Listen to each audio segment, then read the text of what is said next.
மேஷ ராசி அன்பர்கள் அனைவருக்கும் வணக்கம். இன்றைய பதிவில் மேஷ ராசி அன்பர்கள் 2025ஆம் ஆண்டு புத்தாண்டு ராசி பலன்கள் தாங்க பார்க்க போகிறோம். வீடியோக்குள்ளே போகிறதுக்கு முன்னாடி முதன்முறையாக நீங்கள் நம்ம சேனலை பார்க்குறீங்க அப்படின்னா மறக்காமல் சப்ஸ்கிரைப் பண்ணி வச்சுக்கோங்க. 2025ஆம் ஆண்டு மேஷ ராசி அன்பர்களுக்கு என்ன மாதிரியான நல்ல பலன்கள் கிடைக்க போகுதுன்னு பார்க்கலாம். மேஷ ராசி அன்பர்களை பொறுத்த வரைக்கும் இலக்கண மனசும் குழந்தை குணமும் இருக்கக்கூடியவங்க அவங்க தான். அடிச்சுட்டு கொடுத்தாலுமே அள்ளி சாப்பிட்றாண்டான்னு ஒரு பழமொழியே நம்ம சொல்லி கேட்டிருப்போம். ஸோ அது மேஷ ராசிக்காரங்களுக்கு பொருந்தும். எப்பயுமே அடுத்தவங்களே கெடுதல் செஞ்சாலுமே அவங்களுக்கும் சேர்த்து சாமி கிட்ட வேண்டிக்கக்கூடிய குணம் மேஷ ராசி அன்பர்களுக்கு இயல்பாகவே இருக்கும்.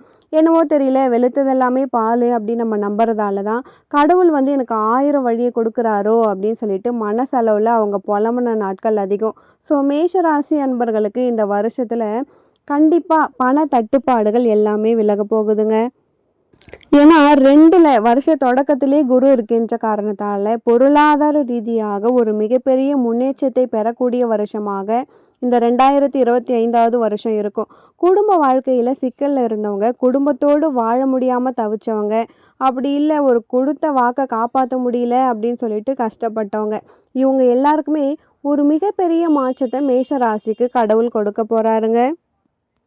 மேஷ ராசிக்கு 2025ல் ஒரு மிக முக்கியமான தெளிவாக பார்க்கக்கூடியது 6ஆம் இடத்துல இருந்த கேது பகவான் 5ஆம் இடத்துக்கு பயிற்சி ஆகிறாரு. 6ஆம் இடம் அப்படிங்கிறது எதிரி சத்ரு ரணரோக ஸ்தானம்னு சொல்லுவாங்க. அப்போது மறைமுகமாக இருந்து வந்த போட்டி, பொறாமை, வஞ்சகம், சூழ்ச்சி, எதிரிகள் எல்லாமே விலகக்கூடிய சூழலை ஏற்படுத்தும். பொருளாதார நெருக்கடியில் மாட்டிக்கிட்டு, ஏன்னா மேஷராசி அன்பர்களை பொறுத்த வரைக்கும் கடந்த ஒரு 1.5 வருஷத்தை நம்ம திரும்பி பார்த்தாலே கையில் எவ்வளோ வச்சுருந்தாலுமே பத்தலை, என்னதான் வந்தாலுமே கடன் வாங்கி 10 ரூபாய் கொடுக்கக்கூடிய சூழலை கடவுள் கொடுக்குறாருன்னு தான் புலம்பியிருப்பாங்க. அப்போது இந்த கடன் சுமைகள் எல்லாமே மாறும். தீர்க்கவே முடியல அப்படின்னு நினச்சிட்டு இருந்த பிரச்சனைகள் எல்லாமே பனி போல மாறக்கூடிய காட்சிகளை அவங்க 2025ல் பார்ப்பாங்க. அதே மாதிரி உடல் ரீதியான பிரச்சனையில் மாட்டிக்கிட்டு இருந்தவங்க டாக்டர்கிட்ட போவாங்க, வைத்தியம் பார்ப்பாங்க, ஒன்றுமே இல்லைன்னு சொல்கிறாங்க, இருந்தாலும் பயமாக இருக்குது, ஏதாவது நடக்குமோன்னு ஒரு பயம் இருக்குன்னு சொல்லக்கூடிய மேஷராசி என்பர்களுக்கு இறைவனின் அருளோடு உடல் நலத்தில் இருந்த சிக்கல்கள் அத்தனையுமே மாறக்கூடியதாக இருக்கும். குறிப்பாக 2025ஆவது வருஷத்தில் திருமண பாக்கியத்துக்காக காத்து கொண்டிருந்த மேஷராசி அன்பர்களுக்கு மிக சிறந்த மாற்றங்கள் நடக்கும்.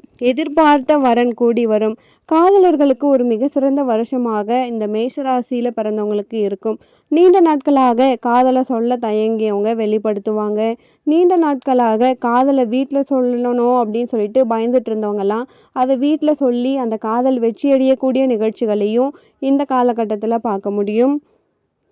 அதே மாதிரி மேஷராசிக்காரங்களுக்கு 11ஆம் இடத்துல இருந்த சனி பகவான் திருக்கணிதப்படி 12ஆவது இடத்துக்கு வராருங்க.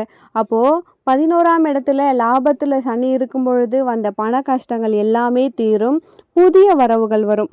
புதுசாக ஒரு பிஸ்னஸ் பண்ண ஆரம்பிக்கலாம், புதுசாக ஏற்கனவே ஒரு விஷயத்தில் நம்ம இன்வெஸ்ட்மெண்ட் பண்ணியிருக்கோம், எனக்கு லாபமே கிடைக்கல அப்படின்றதுக்கெல்லாம் கடவுள் புண்ணியத்தில் அந்த லாபம் அவங்களுக்கு திரும்ப வரக்கூடிய வாய்ப்பு இருக்கும். இப்போது மேஷராசி அன்பருக்கு 7.5 சனின்னு சொல்கிறோம். அப்போது சனி பகவான் உங்களுக்கு எப்படி லாபத்தை கொடுப்பாரு அப்படின்னு உங்களுக்கு டவுட் இருக்கும். ஏன்னா லாபஸ்தானத்தில் சனி இருக்கும் பொழுது அந்த இடத்த பாழ்படுத்தக்கூடிய சில சூழ்நிலைகளை உங்களுக்கு கொடுத்துட்டு இருந்தாரு. 12ஆம் இடத்தான மறைவு ஸ்தானத்துக்கு இப்போ வராரு. பொதுவாக ஒரு பழமொழி இருக்குது, ராசிக்கு 12ஆம் இடத்துல 7.5 சனியாக இருந்தாலுமே கெட்டவன் கெட்டிடில் கிட்டிடும் ராஜயோகம்னு சொல்லுவாங்க. ஸோ கெட்ட கிரகங்கள் அப்படிங்கிறது கெடு பலன்களை தரக்கூடிய கிரகம். 3, 6, 8 12ஆம் இடத்துல மறையும் பொழுது உங்களுக்கு நல்ல பலன்களை செய்யும். அதே மாதிரி லாபத்தை கெடுத்த சனி பகவான் 7.5 நாட்டு சனியாக வந்தாலுமே நிச்சயமாக உங்களுக்கு லாபத்தை தருவார். எந்த ஒரு 7.5 சனியுமே ஒரு மனுஷனை கெடுக்காது, அதை நம்ம புரிஞ்சுக்கணும்.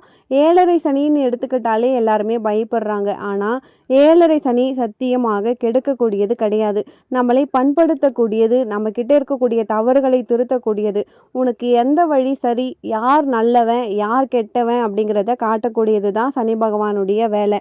12ல் சனி வரும்பொழுது விரய சனி அப்படின்னு நம்ம கேள்விப்பட்டிருப்போம்.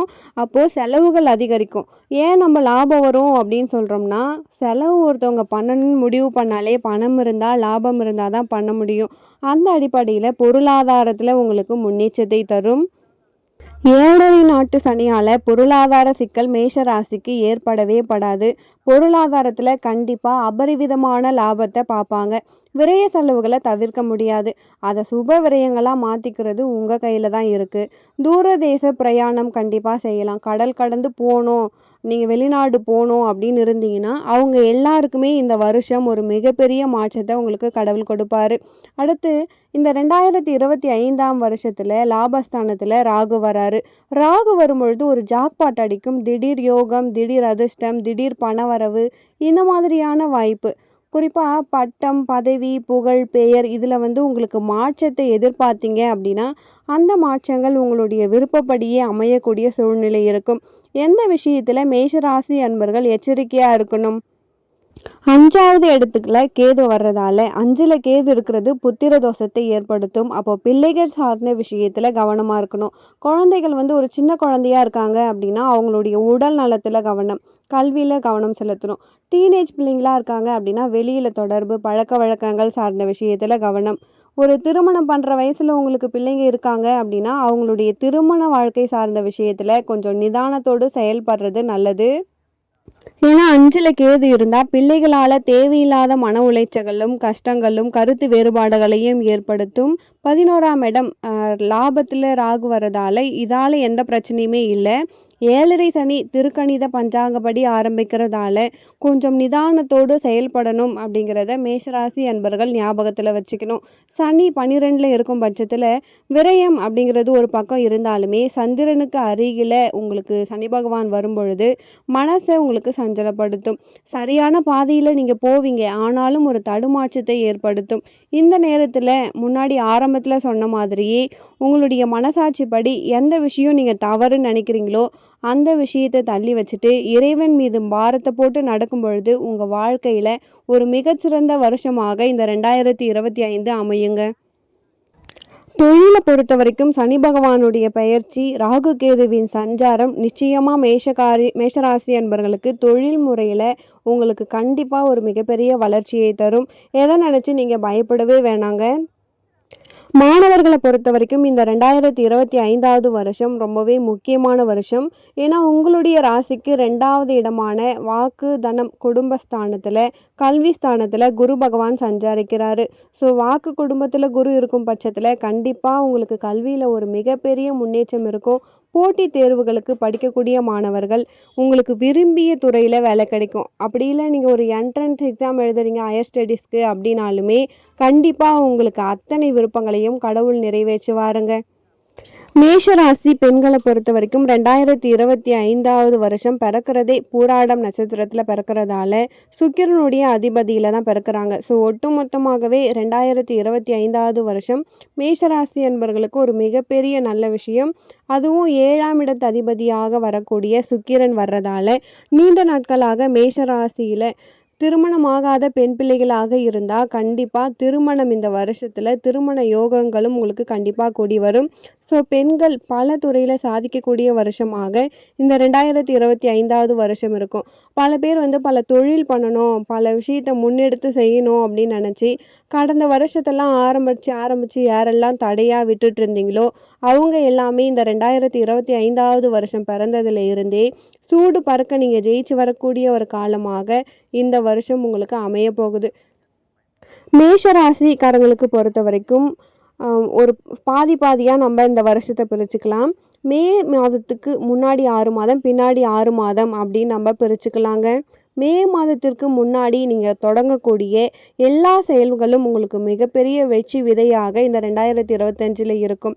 திருமணம் பண்ணுறதோ, காது குத்துறதோ, வீடு வாங்குறதோ, நிலம் வாங்குறதோ, பிள்ளைகளுக்கு ஒரு நல்ல காரியம் பண்ணுறதோ, இன்வெஸ்ட்மெண்ட்டு, பிஸ்னஸ் பண்ணுறது எல்லாமே மே மாதத்துக்கு முன்னாடியே நீங்கள் ஸ்டார்ட் பண்ணிவிடுங்க. நிச்சயமாக உங்களுக்கு ஒரு நல்ல மாற்றங்கள் நிகழும். மேக்கு அப்புறம் நம்ம ஏன் இக்கு வச்சு பேசுகிறோம் அப்படின்னா மே மாதத்திற்கு பிறகு 3ஆம் இடத்துல குரு மறைகிறாரு. 3ல் குரு வரும்பொழுது பழக்க வழக்கங்களில் பிரச்சனை வரும், பார்ட்னர்ஷிப்பில் பிரச்சனை வரும், உடன் பிறந்தவங்களோடு கருத்து வேறுபாடுகள் வரும், 3வது நபர்களால் தேவையில்லாத மன உளைச்சலை கொடுக்கும். ஸோ அதனால் மே மாதத்திற்கு பிறகு இந்த விஷயத்தில் கவனமாக இருக்கணும். ஏழரை சனி ஆரம்பிக்கிறது இன்னொரு பக்கம் கவனம். அதனால் மே மாதத்தை பொறுத்த வரைக்கும் 2 பக்கமாக பிரித்து பேசுகிறதால மேஷராசி அன்பர்களுக்கு ஒரு நல்ல வருஷம்தான். முற்பகுதி உங்களுக்கு மிகப்பெரிய பாக்கியத்தையும், பிற்பகுதி அந்த விதையை போட்டதால் வரக்கூடிய மரத்தின் பலன்களையும் நிச்சயமாக மேஷராசி அன்பர்கள் அனுபவிப்பாங்க. ஒட்டுமொத்தமாக மேஷராசி அன்பர்களுக்கு ரொம்பவே நல்ல வருஷம். 80% உங்களுக்கு ரொம்பவே நல்லா இருக்கும். எந்த சனி பகவான் வந்தாலுமே நீங்கள் கவலைப்படாமல் ஜெயிப்பீங்க. நம்பிக்கையோடு இருங்க. மேலும் உங்கள் வாழ்க்கையில் நீங்கள் சீரும் சிறப்போடும் செல்வ செழிப்போடு வாழ நானும் இறைவனை பிரார்த்திக்கிறேன். மீண்டும் ஒரு நல்ல பதிவில் உங்களை சந்திக்கிறேன். நன்றி.